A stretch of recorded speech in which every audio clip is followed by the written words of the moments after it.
And Jenna, would you be so kind as to make a note for Scott that we had to do a second round of clap sync? I'll see it in the audio. Don't worry about it. Okay, perfect. Love that.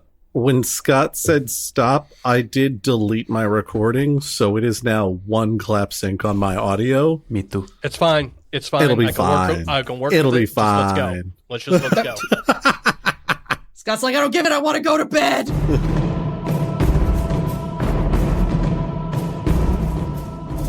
This is Quid Pro Roll, a fantasy narrative play where adventurers explore the brave new world of Virion and uncover the mysteries buried by time.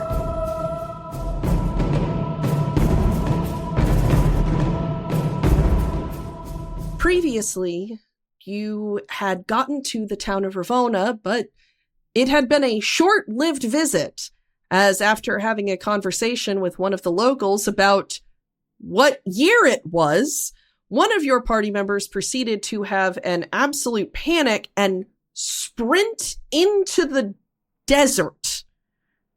The two of you went off looking for him, only to see a suspicious oasis that you guys went, nah, and proceeded to continue looking. Then, Dralsna, you felt something kind of supernatural come in to calm you down, and then saw a strange vision of a kind of weird, spooky girl that dissipated. It was at that point that you could hear the voices of your friends, and by friends, I mean Vera specifically, doing the very effective Dralsna! Where are you? Like she's trying to get you in a game of hide and go seek. I mean, it's effective. And that is where we come to now, with a crevice-dwelling Dralsna and the two of you searching. And it's real hot and it's real miserable, so I don't envy the fact that you guys are doing this. Vera's gonna plop down where she stands and she's just gonna sit like directly on her butt and be like, all right, I'm not looking anymore. I'm gonna sit here until you come to me. Oscar is looking around for bandits. Roll a notice for me. The thing that we came into the desert because, bandits have been stalking us. What'd you get? I got a -1. There might be bandits. I would like to spend a fate point to re-roll. I will allow it. That's better. That's +3. You think that there are probably bandits not far from here, and you do have a feeling of being watched, but you don't currently have the feeling of being snuck up on, if that makes any sense. Good. I don't think he's coming out. Any ideas? I don't know. I've tried yelling for him. We tried walking all the way out here. I'm not very used to actually having to look for anyone. Okay. I'm going to do a thing, and I want you to promise me you won't freak out. Okay, I promise I won't freak out. Okay. Oscar will grab his walking stick, his little shepherd's crook.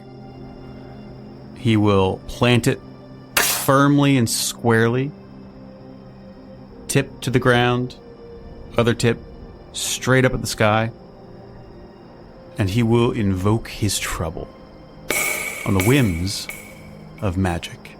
You want to explain what that is for the folks at home? I can do that again, because we did that in episode 1. Why do that again for the folks at home? Oscar has a trouble, as all Fate characters do. It's the thing that messes with your life, basically. But it is also an aspect that in Fate you can invoke to set up certain scenes, do things. Oscar's trouble in particular, magic controls his life, pervades it.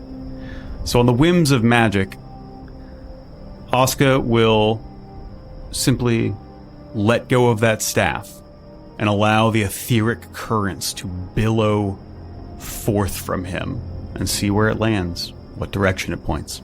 The staff is going to stick straight up in a way that is unnatural. It's going to sway slightly back and forth as if it is a tree being blown on the breeze. And then it is going to fall with speed significantly greater than if gravity simply pulled it down. And it firmly points in one direction, towards one of the big divots into the earth. Okay, let's go. Yep. There, I did the thing. He's that way. Your stick fell, so... Yeah, he's that way. Ooh, I'm freaking out. I think it feels more magical than it looks, Asuka. That's for the best. Anyway, Dog Boy's that way. All right. And Vera's going to pop up and start heading that direction. Drosna, though you're not sure if the transformation ability that you gained upon being bitten gave your normal form any additional keen senses, you can hear your friends coming. Though that might also be because the two of them are loud. All right, so all I'm saying is that, like, you stood there for a second and you were like, ooh, ooh, ooh, and then your stick fell over. I don't know what to tell you. Maybe I've just been around some particularly zealous people. You've had a very muted reaction to that. Maybe it'll be... I don't know. I'm telling you, like, you stood there, the stick fell, and you said, oh, we're going that way. I don't know. Yeah, but it fell really fast. Sure did. Yep, very fast. Yeah. Alex, I'd like to do a thing. Wouldn't we all? I'd like to roll for stealth. Okay. Okay. I've had better stealth rolls. You're not playing Solinar anymore, buddy. Nope. I sure am not. What I want to do is sneak up on them. And so, Drolsna, I think, hearing the two of them being loud, ducks down into one of the gulches, circles around the side of it, pops out of one of the other gulches. It's a game of whack-a-drowsna. And emerges up onto ground level, kind of beside the two of them. Does he do the little booty wiggle before he jumps? No, The recalibrating booty wiggle? he's not a cat. Dogs will do that too. Dogs don't do that nearly as much. Fans, you have my permission to imagine recalibration booty wiggle, because that's what I'm doing. I am using my extra wolf in sheep's clothing, where Drolsna gets a positive shift to stealth while hunting humanoid prey. Makes sense. Horrifying use of that, but okay. Wow, first time using that is on the party. Okay. Nice, nice, nice. Hell yeah. The first time you fought was on the party. The first time that you used the hunting ability was on the party. Y'all need to have some issues to work out. Subtle foreshadowing. Foreshadowing is a literary device. What? Oh my god. Even with that, though, he only gets a +2. So, despite his best efforts, he's still doing things like crunching on the occasional shrub, kicking the occasional rock. You're just not used to this kind of terrain. You're much used to swampier, softer ground. Drolsna's really good at this, usually. So we're rolling notice against your stalking. Yeah, I think that's the way to do it. This doesn't usually happen to me. I'm so sorry. Cool. I got a +1. I got a +4. Wow. Awesome. Yeah, so I think Drolsna, like, thinks he's being so stealthy. And he is. He's genuinely being so stealthy. But Vera hears him and she's like, oh, hey, Drolsna, so Asuka's stick fell and we found you that way. Are you amazed? Yeah, Wolperdinger! And Asuka will try to smack the little gopher man now that is Drolsna Wolpertingers are not known for this area, but okay. with his stick. They are, however, in Vinvalik. Is that a posed fight? Is that what that is? That's a fight, Drolsna. Can you beat the titan of power that I am with my -1 to fight? If I didn't have a +4 to fight, I would have been a -2, so... Oh, no! But I am a +4, so I get a +2. Oh, it's a terrible roll. Wow. Y'all are really heat-addled. It's fine. As Asuka spins around with the staff, like, extended to do, like, a quick, like, swing down, Drolsna just catches it with one hand and is like, you know, if someone really wanted to, they could have done a much better job of sneaking up on the two of you than I just did. Yeah, but you didn't. So that's how we knew it was you. Yes. I didn't know it was you. I was completely taken unawares. Oh, you didn't? Wolpertinger! Ah! I'm sorry, hold on, just real quick. Is it canon that, like, Asuka's afraid of Wolpertingers? They fall out of trees on your face. I don't know what you want me to tell you. So they're drop bears. They're drop bears for Fantasy Iceland. They're awful. It's not that they're scary, they just suck. You told me this to my face, that they drop out of trees on your face, and I'm like, that's awful. These things suck. That is genuinely terrifying. I mean, Drolsna sucks, but you hang out with him. Yeah. That's just lizards. So far. Well, it's not just lizards. Oh, gosh. Okay, let's speed on past that. Well, yes, that may be true. But my point still stands. You're being very loud and very easy to track.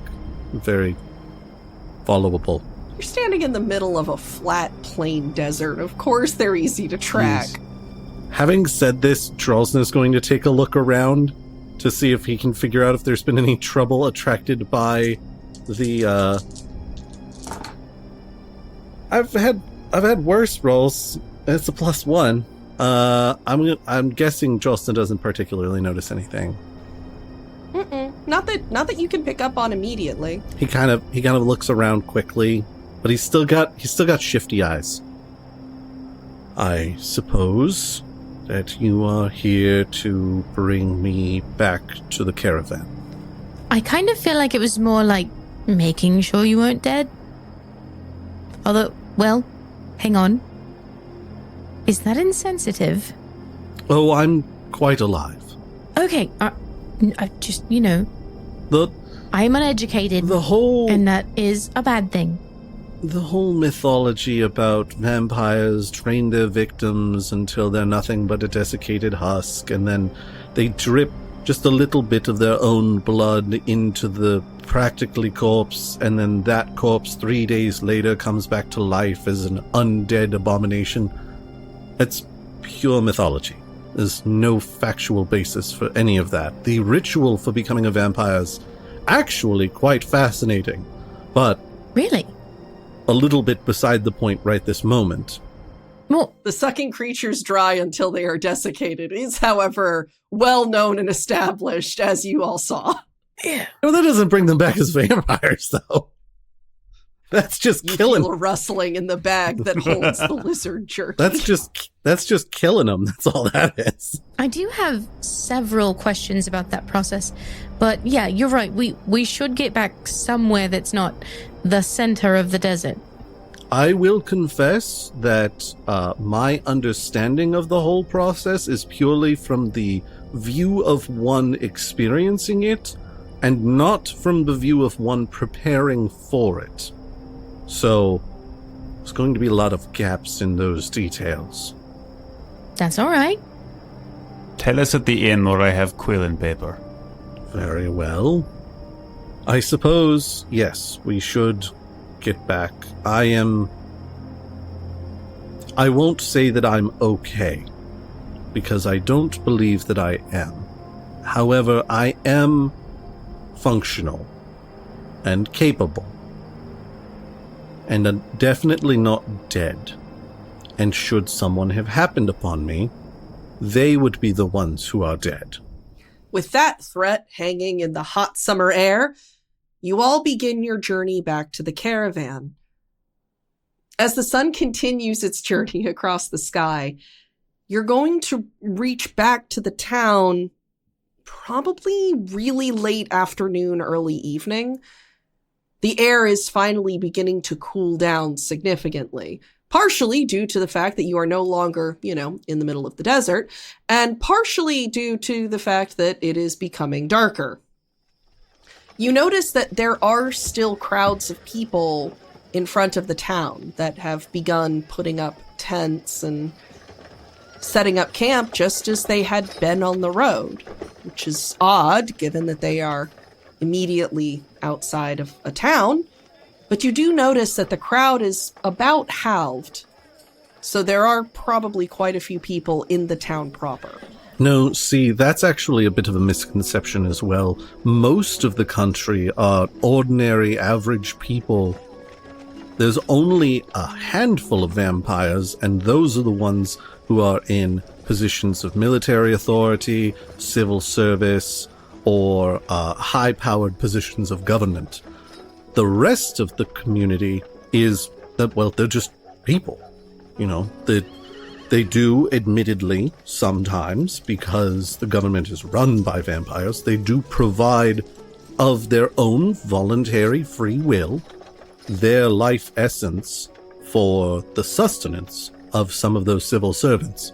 But typically speaking, the average person you walk up to in Ilveria is going to just be a person. Huh. No, you mentioned that, but the it sounds like there are not that many vampires, so why all the tax blood? It seems egregious. Well, I wouldn't say that it's egregious. Honestly, it's a civil service to be giving your blood in order to feed and sustain some of the military commanders, some of the special forces, as well as the civil service. A lot of these folks don't get regular access to hunting, and it's a strange sort of thing. The lizard that I trained earlier, which, apologies for that, for the aftermath of what happened there, and that was not terribly sustaining. Were I to have drank the same quantity of blood, but from a humanoid, then I would be much more satisfied for a much longer time. It's more powerful blood. It's more of a balanced meal. Oh, okay. No, I get it. Now, I have not experienced this myself, but there is a little bit of scuttlebutt around Ilverian military that says that if you were to, and I only think of this because of the cult that we encountered a little earlier today, if you were to drink the blood of an angel, or even better, a god, then it would be equivalent to eating the highest class meal until you could eat no more, and it's sustaining you for, some have said, weeks at a time. I don't think either of those things have blood. Vera has been she pulled out some snacks from her pack because all of this talk of eating has made her hungry. She's like, yeah, but all right, wouldn't most people believe that is some kind of heresy?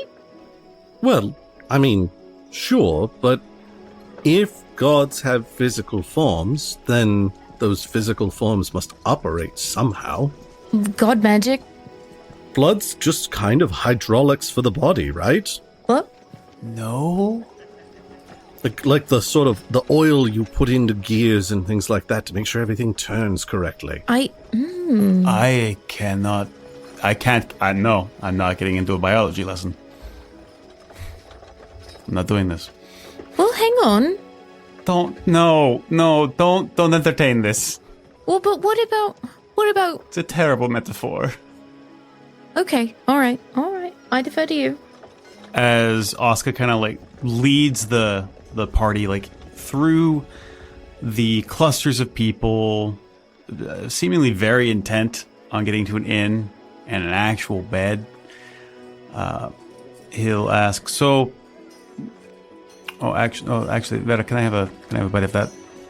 Oh, yeah, absolutely. And she's going to sort of dump out a bundle of snacks into his hand. Thank you. Just low blood sugar.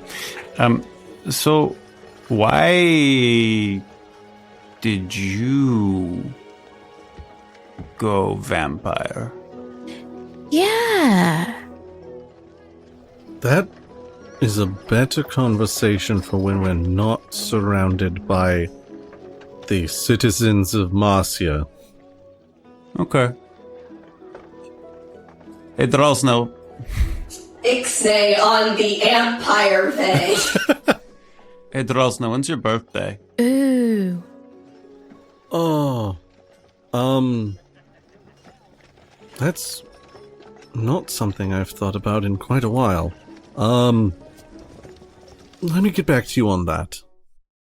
Pause to make life easier. Every month has 30 days, and the months are following: Sulcera, Isero, Raymir, Summertide, Astara, Asherius, Asten, Harvesttide, Morgan, Festa, Wintertide, Nev, Jonan, and Luena. Time in. For the table's sake, Drolsna hasn't thought about his birthday in a very, very long time. Oscar will turn and look knowingly at Vera and say, "I think we're going to need a lot of cakes." Ooh. He doesn't know when his birthday is. Yeah, well, we've got a lot of time to make up. Wait, do you celebrate birthdays or do you celebrate, like, siring days? Oh, that's a good point. Sorry, was that culturally insensitive? I honestly don't know if that's culturally insensitive, nor do I know if that's something that's typically celebrated. I spent all of my time traveling through foreign countries and killing people. So, not a lot of focus on calendars, and it was more important to say things like, in 7 days' time, you need to be 300 miles in that direction. Significantly less important what specific month, what day of what month of what year. Mm-hmm. A lot of things are starting to make more sense.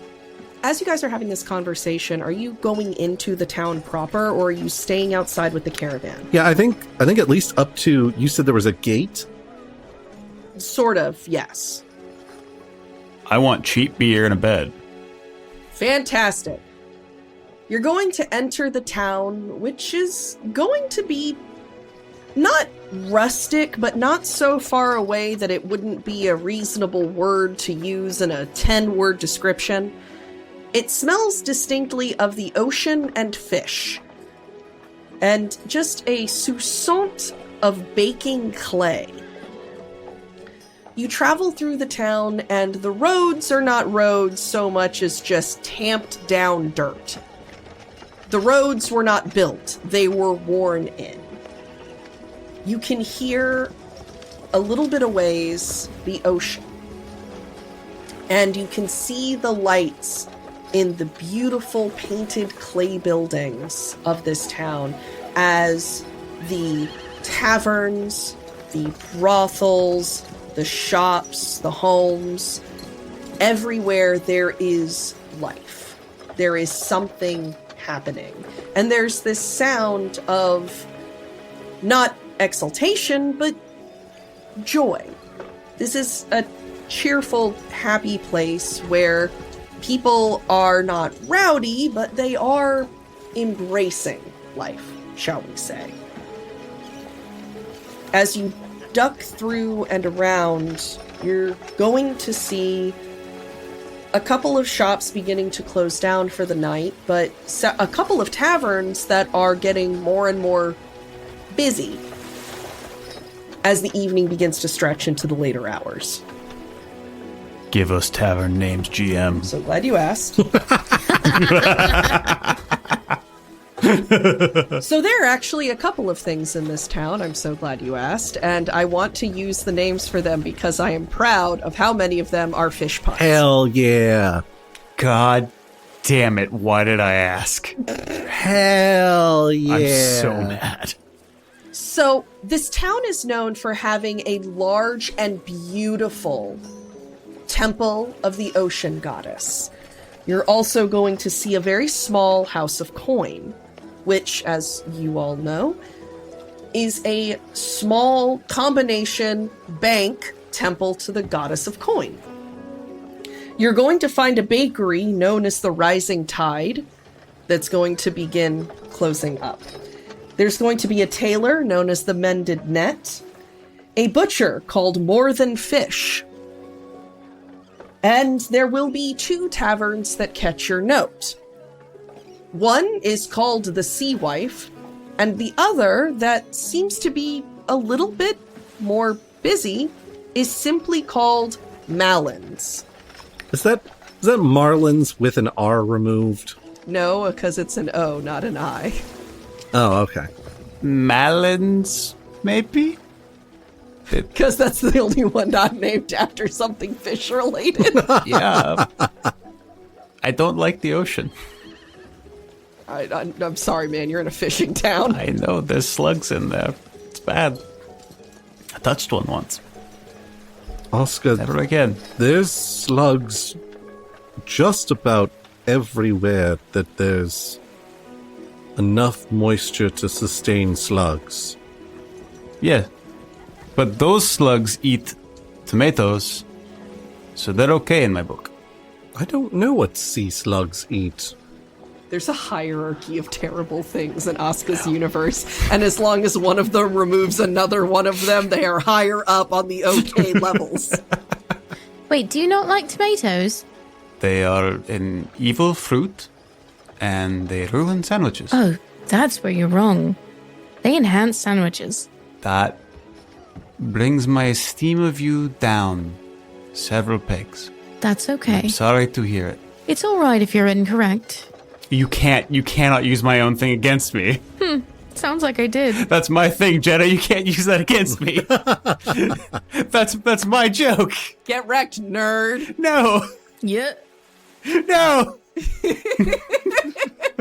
I will admit I'm not tremendously fond of tomatoes, but that's because in places that theoretically know a lot about Ilvarian physiology, I go in and I order a glass of the red stuff, and I get tomato juice significantly more frequently than I should, and it is not a good time.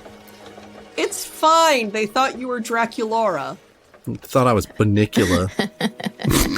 Draculora, I was waiting for that for one. those of you who do not know the Monster High lore, Draculora is vegetarian and got run out of her village because she was eating a tomato and somebody thought that she had killed somebody. Yep. And that's how she got to the town and started attending Monster High. Wow. It's adorable. You're welcome for that deep And lore. Banicula sucks the juice from vegetables. Yeah. I'm shaking the keys. I'm shaking the keys. And Monster High lore is important, Scott, and it will come up again. Yeah, it will. That's fair and true. But look, if you take some potato liquor or something like that and just add to it with some spices, it's delicious. And add a little bit of like salad bits into it. Yeah, you can hold off all the salad bits for me. Pickled vegetables. Sometimes a whole fried chicken. You ruined it with the tomato. Now that sounds like a good time. I think I might be hungry. Andrelsta pushes the door to Malons open to let the other 2 through. The smells that come out of Malons are a combination of things that don't altogether come together as an unpleasant smell, despite how it might sound. It smells of warm wood, burning candles, salted, long simmering stews, cold beer, and livestock. Hell yeah. As everybody is singing songs and banging their hands. You can see a lively game of liar's dice going on at one of the tables. You can tell that these are very, I want to say salt of the earth, but they're all fishermen, so very salt of the ocean kind of dudes. And you can hear a little trot, trot, trot behind the counter, and you can see flopping ears as the owner or bartender or in some way server rears up and puts their little trotters on the counter to continue taking orders. This tavern is run by a sow. For those not versed in livestock knowledge, that is a lady pig. Yep. That's Luke facts. Luke facts. Luke facts. I mean, I'm not going to let that fact sour my mood. Hey. I'll kill you. She's going to come out from behind the bar with a tray of drinks balanced on her head and another tray of drinks balanced on her rump. You're going to see that she has rigged some kind of apron table situation so that she can trot amongst the people and serve them their drinks. Gabe, I need to borrow your pig noises. She looks up at you and her ears perk up. She does a little happy wiggle of her snout and goes, "I'll be right with you. Find a seat." And then trots back behind the bar. Fear's gonna do a little wave. Thank you. Thank you. I like this place. It's cozy. I like this place too. I think I see a picnic table in the back there. It sounds good to me. As you all go and sit down, it takes only a moment before the sow trots up to you holding 3 menus. She's going to kind of do a swish with her head to just kind of splay them across the top of the table. They don't land right in front of you, but she's working without thumbs and she's doing a great job. She's so talented. Can I help you find anything to drink? Cold beer, please. Can do, can do. And for your friends? Do you have any tomato juice and potato liquor? I do indeed. I can make it spicy for you too. Oh my goodness, that sounds amazing. And if you have anything pickled, just toss that in as well. Well, I can tell you I can get you many things, but if you're looking for something pickled, might I recommend, and she's going to hold up her little trotter, pig's feet. That's delightful. I would never. Well, I wouldn't be able to give it to you, but I will see what I can get for you. Thank you. Oh, Drosna? And I will take a beer as well. And I guess I'll take a minute with the menu. She's going to snort happily and trot off. Oscar will death glare at Vera. What? What did I do? I will turn you into a goose. What did I do? I will turn you into a goose. For what? There is something worth asking here. Oscar, have you ever tried this particular beverage? Oh, is it about the tomato juice? Why would I willingly drink poison? Oh, just wait. No, it's delicious. Wait, are you allergic? No, I'm better than tomatoes. Then you should... No one is. I'm not going to get taken out by a tomato. Something happens, things go really poorly, and what ends up killing Asuka is indeed a tomato. Oh, God, that would be the worst. What kind of food do they serve? Voice in this guy? It's all very standard tavern fare. A lot of soups, a lot of stews, a couple of roasted meats, some roasted vegetables, and some standard crusty bread. It's not anything noteworthy, though you notice a distinct lack of pork on the menu. Makes sense. There are also a great deal of seafood-based dishes. So, as you all are brought your drinks, your orders are taken, and she putters off yet again to attend to her work. You have a moment of not quiet, but that kind of peace that you find in a crowded space where you can have a private conversation in a crowd. now is probably a good time to figure out what's next on your plan. You helped all those people, but you're no closer to answers for what happened in Marcia, what you saw, what you experienced, and why it was only the three of you that saw that thing. All right. I was going to say, let's figure out how we're getting paid, but then I remembered we are not getting paid. So what is next for us? Oscar, you said something about a professor you knew? Yes, there is a university in Mahon that is well known for its scientific and thaumaturgical practices. In particular, there is one professor, and he will reach into his bag and start rifling around, looking for the book that he had shown you prior.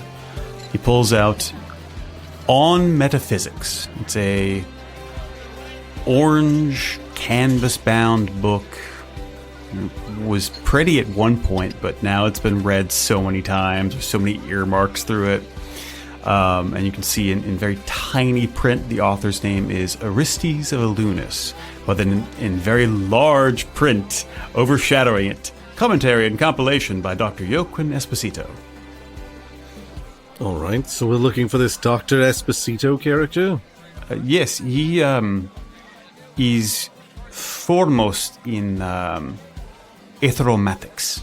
That is the study of mathematics and physics as it pertains to magic, the ether specifically.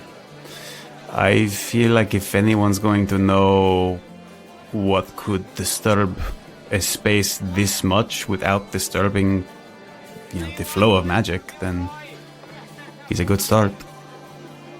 I mean, it's as good as a place as any. So, we're all gonna go there together. Yes.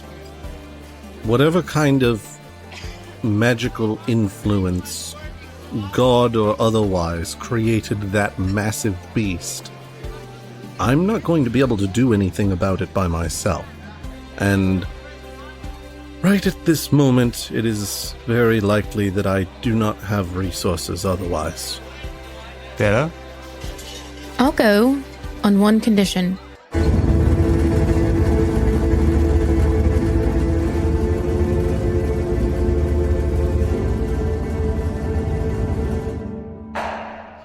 You have to try the tomato juice.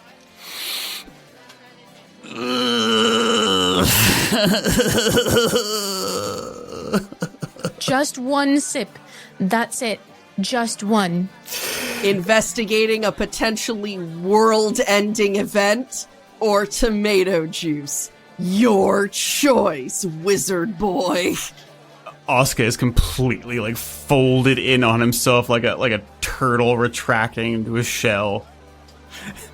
Drolsna snatches the glass and takes one quick sip, and then kind of... That's actually very nice. The spices do a lot for this. I know, there's even a little bit of fish sauce in it. It's got that brilliant Fish front of the sauce? mouth feel. Yes, it's so good, I promise. I want a Bloody Mary so bad right now, you guys. Sounds amazing. It sounds so good. What? Is that a sock of celery? Yes! I love it. It's so crunchy, and then it just soaks it all up. Why would you do this? Just try it. Try a sip and then a bite of the celery. And then you promise that you will stay and go to the university. And then I will go with you to this professor. Okay. They get to the school, and then she's immediately like, all right, bye! Oscar, with shaking hand, will take the Bloody Mary. The piece of celery clattering around at the edges. Oscar locks in. His hand stops shaking. The fate of the world is on his shoulders. He turns to Vera and Trollsa, and maybe a little too intensely for the moment. For the fate of the world. And he downs the whole glass. And before slamming it on the table. Whoa, whoa, whoa. Well, I hope you're paying for that. Those are not cheap drinks. Oscar looks absolutely stunned. His eyes don't seem to land on anything in particular, darting back and forth, trying to glean some sort of meaning from this moment as he says, I don't think I even tasted any of that. It just sort of hit the back of my throat and went straight down. Go. You bite the celery. Oh, okay. Crunch. No, we're not doing that. The sounds of mastication ring through the podcast. Meh. As if perking up and hearing the sound of an empty glass slammed on the table, the sow is going to trot up with another on her back. Would you like a second? Oh, I certainly would. Oscar? I will pay for this one. How about that? Oh, miss, it's always good to find a couple of nice gentlemen who will pay for your drinks. I guess? Oh. Anyway, let me know if you all need anything else. And she's going to trot back behind the bar. Oh, wait, miss. I did notice that there is a dish on here that you can order for the table. Yes. Would you like it to order the special Ashari special? Yes, it's the Paella. Ah, yes, I can make that for you. Give me just a couple of minutes and it'll be right out, hot as you'd like. Thank you. You hurt my entire body when you said that. The other reason she's got the little tables, because if she's delivering hot dishes, she does not want to burn her little Yeah. back. No back bacon. No back bacon. So as she trots back, you notice that the tavern gets quiet. Like that old saloon, some stranger walked in through the doors and then the piano stops playing and everybody stops and turns. And you can see that it is one of the figures. I keep saying figures like they're ghosts. One of the members of the Order of Seraphic Light walks in. I mean, they've got the like ghostly robes, but they are like corporeal mortal beings. He's going to walk up to the bar as if to order, but before Malon can take his order, there are a couple of burly fishermen that block her off and cross their arms. Tavern's closed for the night. Sir, truly, I just would love to order some... I said the tavern is closed for the night. Try to bar across town. They just might serve your type. I understand where... I don't think you understand the situation here, friend. If you don't turn around and leave right now, things will get rough for you, and you might just meet your angels. The man is going to sigh and kind of dust off his robes. I understand. May the angel bless you on your journey. He's going to turn and leave before one of the fishermen leans out the building, because he is not going to do this, on Malon's wonderfully maintained floor and spits on the road behind him. The people are going to kind of get back into the sounds as they move past that incident, but you notice that Malon's ears kind of droop a little, and she's going to go back to the kitchen to put together your food. Well, I didn't like that. Oscar, you know more about this group than I think either of us do. Should we have intervened in that situation, or is it for the best that the cultist is thrown out on his ears, so to speak? Oscar takes a moment, clearly like fighting something internal, and he actually looks at Vera for a sec. before like sort of engaging both of you. I think we should have intervened, he says, like pinching the bridge of his nose if it's giving him a headache to say that. They're not bad people, they're just weirdos. They worship angels as opposed to the gods. Outside of that, the real issue is that they're causing a lot of political divides within the Church of the Sun. It's a whole thing. Schisms rarely ever happen within the church, and I think it scares people, you know. Drolsna's fingers are steepled, his elbows are on the table, and his chin is on his fingers. Divides in the Church of the Sun, you say? Yes. That's practically unheard of. What? Well, just, it's such a broad... There are certainly some disagreements about how precisely to worship the sun. I won't deny that, but actual schism-type divides, as you describe them, you don't hear a lot about those sorts of things. I suppose not. Would you say that this group is weakening the power of the Church of the Sun to influence things politically? Yes. Oscar, you remember that while there are often disagreements in the Church of the Sun, usually about minute changes in text and whether or not it affects the meaning therein, you remember that there have been 5 really huge arguments in the Church of the Sun that could be considered comparable to the treatment of the Order of Seraphic Light.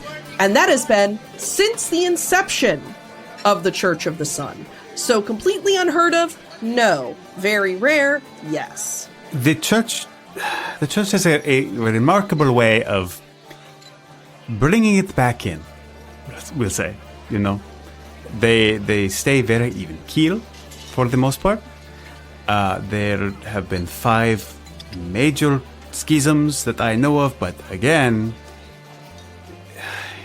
it has a way of splintering and coming back together. Oh, these clams will never splinter on you! And Malon is going to trot up with her pan of paella on her little table apron, and she's going to do a little slide down as she half sits, letting the paella pan slide down to her rump before she pop locks and drops it, popping it up and having it land on the table. She's so talented. It's a beautiful golden paella filled with seafood and of all sorts. Clams and mussels and fish and shrimp. You can see very finely diced vegetables mixed into the entirety of it, and it's steaming hot. You can visibly see the spices that have been mixed into it.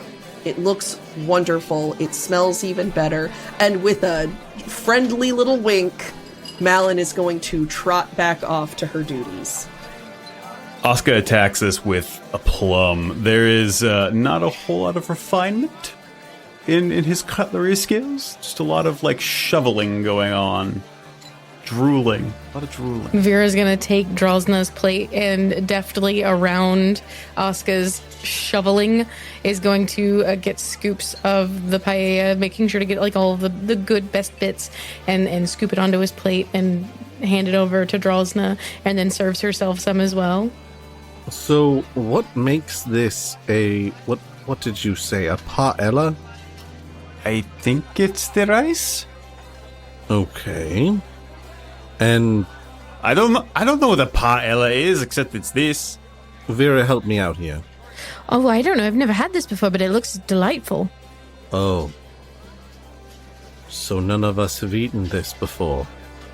That's the kind of table we are. What's wrong with that? adventurous? Oh no, Drolsna's a chicken nuggets and mashed potatoes guy. No. No! It's either chicken he's not- fingers or a cheeseburger everywhere he goes. He's not. And it's a cheeseburger with only Yeah. cheese and ketchup. Well done. No pickles, no onions. No, he only gets the chicken parm. No. He only gets the pasta with marinara sauce Yep. Or buttered noodles. Pasta no sauce. Yeah. or buttered Yeah. noodles. Their noodles are amazing. Yes, no. You're- Here's the thing. All of the foods that we listed are They are delicious, delicious. and it is not unreasonable to want No. those things. But try other parts of the menu. Yeah. Pro tip. Look, when it comes to being adventurous with a menu, I tend to prefer a small serving of things I'm completely unfamiliar with. But I'm getting the distinct impression that I'm alone in that.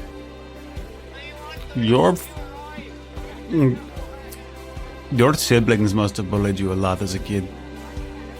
Listen, all I know is that when it comes to seafood, you have to be careful when you're at a new restaurant. I've had one too many jobs go very sideways because someone ordered a clam dish at a place that is only okay at doing clam dishes. Vera's gonna gesture to the window and be like, the water is right there. That's usually a good sign. You're not wrong. Yeah, it's fresh. Very well. I mean, you can just start with a couple of spoonfuls and then see how you feel. And then Vera is going to absolutely, plate to face, tuck in. As you all enjoy this new food that the three of you have never had in a tavern run by a friendly pig, in a town that none of you have been to, after escorting an entire village worth of people to safety at last, you regale each other with stories of things that happened before you all met. As you laugh, as you get closer, the sun completely dips over the horizon, ending the first of what will probably be many journeys ahead.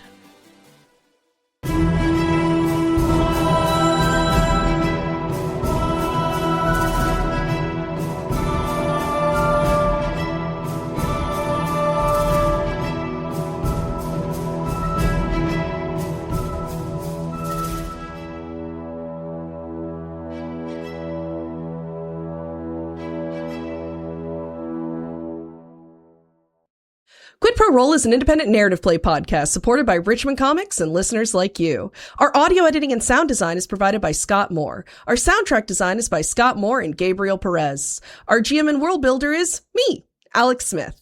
Asuka is played by Luke Davis. Vera is played by Jenna Garrett. Drolsna is played by Josh Maltby. Links to our cast and crew socials, as well as our Patreon page, can be found in the show notes. Thank you guys so much for listening all the way to the end, and we're hope you're looking forward to the next one. Okay, no, describe that. I'm not putting that in the audio. We will not have om nom nom sounds. Is there cutlery? Yes, there is. There is cutlery. You don't need to eat hot paella with your hands. You don't want Homer Simpson consumption noises, Scott? No. Nom, nom.